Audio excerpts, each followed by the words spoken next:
ISKCON সন্ত্রাসী হল ভারতের শ্রীকৃষ্ণ ভক্ত হিন্দুত্ববাদী সংগঠন।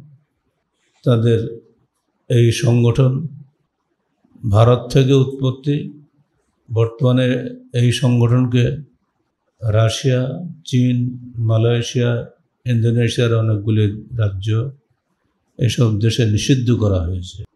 দুবাইতে আর বাংলাদেশে চলছে কাজকাম। এরা আবারও মাথাচাড়া দিয়েছে।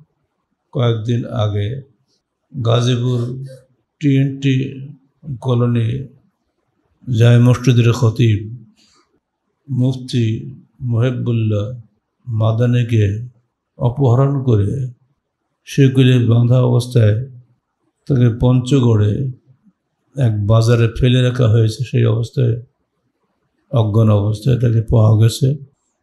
আমরা ইসকনের মতো এই নিকৃষ্ট সংগঠনকে বাংলাদেশে নিষিদ্ধ ঘোষণার জন্য অনতিবিলম্বে আহলে হাদিস আন্দোলন বাংলাদেশের পক্ষ থেকে বাংলাদেশ সরকারের প্রতি জোর আবেদন জানাচ্ছি।